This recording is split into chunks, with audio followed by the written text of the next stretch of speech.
Ricardo Penna R.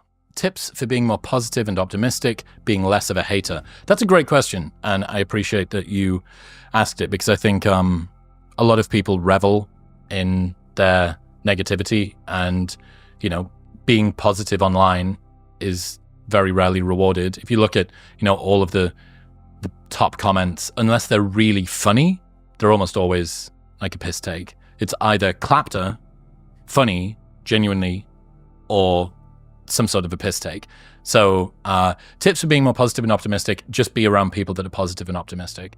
It's especially if it's a U-turn in terms of values, you can try really hard and think about it, or you can just be around people like the person you want to be like.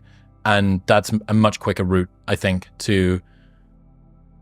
it'll expedite, because you're going to have the social pressure of these people being like that. And if you come in and they're always being positive about stuff, and you just come in and you're disparaging and you take the piss and you're negative and you're backbitey, they're just not going to want to be around you. And you're going to feel so awkward. If you've got an ounce of social awareness, you're going to be so awkward because you think, this isn't the vibe. This is a group that wants to big everybody up. And I keep coming in and saying these mean things. And then you're going to have whatever that French word is for staircase regret, where you leave a party and you go, damn, I really should have been kinder when he brought up that new project he was working on. But I wanted to get this quip in. I wanted to make myself seem really cool. So I said this thing that sort of tucked the piss a bit, but no one really laughed. And I don't like me when I'm like that. So be around people like the person you want to be like, positive and optimistic, and Godspeed.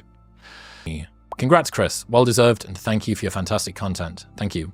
Question: how do you find your thing in life, work-wise? Sometimes I envy the people who have known since they were a child to become a doctor or a pilot, since I seem to struggle to get a grip on anything.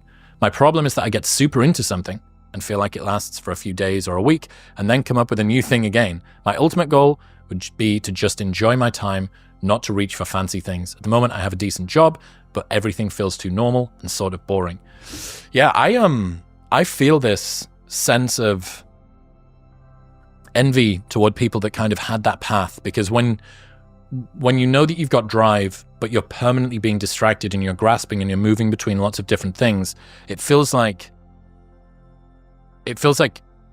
all four tires of the car going as fast as possible, but in opposite directions, so you don't actually move. You know that you've got fuel inside of you and the capacity to go and do something, but because it's not being pointed in the right direction, you end up going kind of nowhere, and that's really frustrating. So first off, accept the fact that that's frustrating and give yourself a little bit of a pat on the back. Even if it's a champagne problem, luxury issue, it's difficult. It's difficult to deal with, and you're not the only one. This isn't a personal curse that's just been bestowed on you.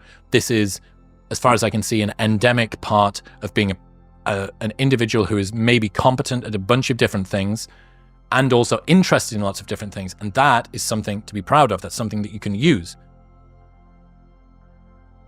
Now, the issue with you getting super into something and feeling like that lasts for a few days or a week, that is one of probably two things. First one is a planning problem, that there is some hurdle that you come up against that was unforeseen. You really wanted to get into Thai boxing, or you really wanted to get into playing pickleball, or you really wanted to get into salsa dancing, or you really wanted to start a business, or you really wanted to start vlogging, or whatever.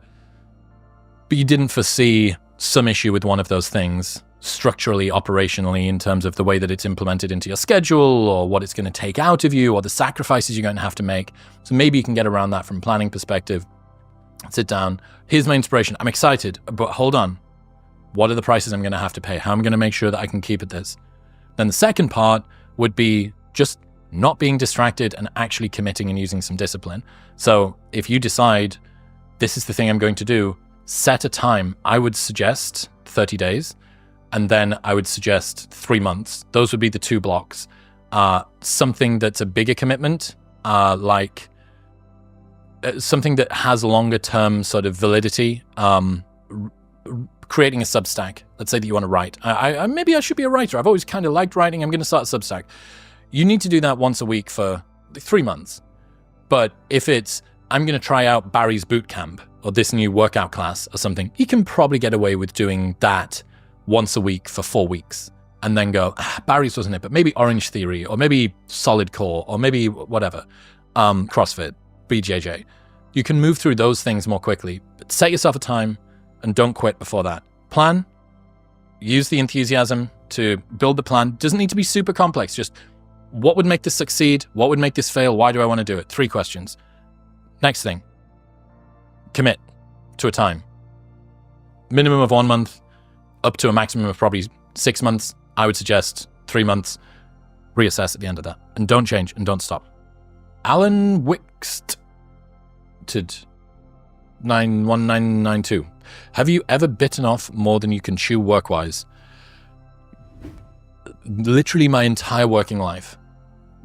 Probably from the age of 19, turned 19 6 months into uni. Probably from then until about 6 months ago. So a full, 17 years or something. I permanently bit off more than I could chew. I rode the threshold of burnout for, the best part of 2 decades. And maybe some would say, well, have you considered that might contribute to the way that your health feels at the moment? You'd probably be right. So, whatever. But it's common. You're a type A person. You want to maximize your time on this planet. You don't want to fuck about. You want to make a dent. You're going to bite off more than you can chew. That being said, do it in your 20s and a bit of your 30s. And work out how hard you can work. And know that you've got that in the tank. And if the shit hits the fan, you can get back to doing it. But after a while, at least in my experience, and this has kind of been brought on by the chronic awareness of my own work mortality by having my capacity severely diminished over the last 12 months, that fuel kind of starts to run out, and you realize that the dopamine you get from just being busy doesn't necessarily move you toward the life that you want.